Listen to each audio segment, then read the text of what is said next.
सभी को जय श्री कृष्ण। राधे राधे। हिंदू पंचांग के अनुसार अश्विन मास के शुक्ल पक्ष की एकादशी को पाम्पाकुशा एकादशी के नाम से जाना जाता है। सनातन धर्म में इस एकादशी का विशेष महत्व है और यह एकादशी भगवान विष्णु को समर्पित है। जैसे कि नाम से ही स्पष्ट है, पापांकुशा का अर्थ है पाप पर अंकुश, लगान। मान्यता है कि इस एकादशी का व्रत करने से व्यक्ति जीवन भर में किए गए सभी पापों से मुक्ति पाता है। यहाँ तक कि इस दिन विधि विधान से भगवान विष्णु का व्रत और पूजन करने से घर परिवार के सभी लोगों और पीढ़ियों को भी पाप कर्मों से मुक्ति मिलती है। इस बार पापा कुशा एकादशी के दिन एक विशेष योग बन रहा है, जिससे इसका जो महत्व है वो और अधिक बढ़ जाता है। अब हम जानेंगे कि पापा कुशा एकादशी कब है, इसका शुभ मुहूर्त क्या है और पारण समय क्या है। पंचांग के अनुसार अश्विन माह की एकादशी तिथि 13 अक्टूबर 2024 को सुबह 9:08 पर शुरू होगी और अगले दिन 14 अक्टूबर को सुबह 6:41 पर समाप्त होगी। तो विष्णु पूजा मुहूर्त है सुबह 7:47 से 12:07 पर। और जो इसका पारण समय रहेगा वो रहेगा 14 अक्टूबर को दोपहर 1:16 से 3:34 पर। एकादशी का जो व्रत होता है वह ग्रहों के असर को भी काफ़ी हद तक कम कर देता है, क्योंकि एकादशी का व्रत सीधा मन और शरीर दोनों पर प्रभाव डालता है। वैसे तो सनातन धर्म में हर माह पड़ने वाली प्रत्येक एकादशी का अपना ही अलग महत्व है, लेकिन पापाकुशा एकादशी सभी एकादशी में विशेष मानी जाती है।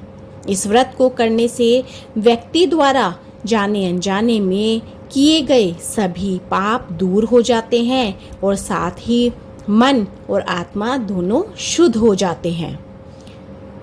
पापाकुशा एकादशी 1000 अश्वमेध और कई सूर्य यज्ञ करने के समान फल प्रदान करने वाली है। इस एकादशी व्रत के समान अन्य कोई व्रत नहीं है। इसके अलावा जो व्यक्ति इस एकादशी की रात्रि में व्रत करते हुए जागरण करता है और भगवान विष्णु के मंत्रों का जाप करता है, उसे तो स्वर्ग की प्राप्ति होती है। पद्म पुराण के अनुसार जो व्यक्ति इस दिन सुवर्ण, तिल, गऊ, अन्न, जल, जूते और छाते का दान करता है, उसे यमराज के दर्शन नहीं होते, वह सीधे बैकुंठ धाम को जाता है। अब हम जानेंगे एकादशी की पूजन विधि। पापाकुशा एकादशी के दिन विधि विधान से पूजा करने से व्यक्ति की हर मनोकामना पूर्ण होती है। इस दिन गरुड़ पर विराजमान भगवान विष्णु के दिव्य रूप की पूजा की जाती है। इस दिन सुबह उठकर स्नान आदि कार्य से निर्वृत्त होकर व्रत का संकल्प लें। इसके बाद संकल्प कलश की स्थापना करके उस पर भगवान विष्णु के स्वरूप भगवान पद्मनाभ की प्रतिमा रखें।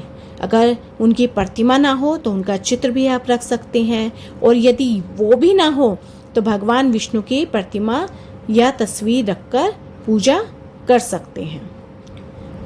प्रतिमा को पंचामृत और फिर गंगा जल से स्नान कराकर चंदन से तिलक करें व नैवेद्य अर्पित करें। इसके बाद फल फूल अर्पित करें और धूप दीप से आरती करें। पूजा के दौरान भगवान विष्णु सहस्त्र नाम स्रोत का पाठ करें। इसके बाद पापाकुशा एकादशी व्रत की कथा अवश्य पढ़ें। दिन भर उपवास करें। शाम के समय भगवान की पूजा और आरती करें। अगले दिन द्वादशी को ब्राह्मणों को भोजन कराएं और उसके बाद व्रत का पारण करें। इस एकादशी पर व्यक्ति को कुछ नियमों का पालन भी करना चाहिए। अब वे जानेंगे उन नियमों के बारे में। इस दिन महिलाओं को सिर से स्नान नहीं करना चाहिए, यानी बाल नहीं धोने चाहिए। एकादशी के दिन भोजन में चावल का सेवन करना वर्जित है। व्रत करने वाले व्यक्ति को एकादशी तिथि के एक दिन पहले से ही ब्रह्मचर्य का पालन करना चाहिए। इस दिन मौन व्रत रखें, यानी शांत रहे, क्रोध करने से बचे, अपने आचरण पर नियंत्रण रखें। अब हम करेंगे पापाकुशा एकादशी की व्रत कथा। बोलो विष्णु भगवान की जय, माँ लक्ष्मी की जय। पौराणिक कथा के अनुसार विंध्याचल पर्वत पर क्रोधन नामक एक बहेलिया रहता था। वह बड़ा क्रूर और हिंसक था। उसका सारा जीवन हिंसा, लूटपाट, चोरी, डकैती में निकल गया। वह मांस मदिरा का सेवन करता था। एक दिन अचानक उसकी भेंट जंगल में तपस्या करते हुए अंगिरस ऋषि से हुई। उसने अंगिरा ऋषि से कहा कि मेरा कर्म बहेलिये का है, इस कारण मुझे ना जाने कितने ही निरीह पशु पक्षियों को मारना पड़ता है। मैंने जीवन भर पाप कर्म ही किए हैं, इसलिए मुझे नरक ही जाना पड़ेगा।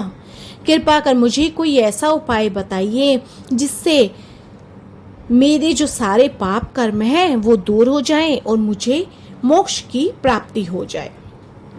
उसके निवेदन पर महर्षि अंगिरा ने उसे अश्विन शुक्ल की पापाकुशा एकादशी के बारे में बताया और कहा कि इस व्रत को विधि विधान से करें। महर्षि अंगिरा ने जैसा कहा उसी के अनुसार बहेलिया ने अश्विन माह के शुक्ल पक्ष की एकादशी के दिन पापाकुशा एकादशी का व्रत रखा। बहेलिये ने विधि पूर्वक इस दिन भगवान विष्णु का पूजन किया और व्रत रखा। भगवान विष्णु की कृपा से बहेलिये को सारे पापों से मुक्ति मिल गई और मृत्यु के बाद जब यमदूत बहेलिये को यमलोक लेने के लिए आए तो वह चमत्कार देखकर हैरान हो गया।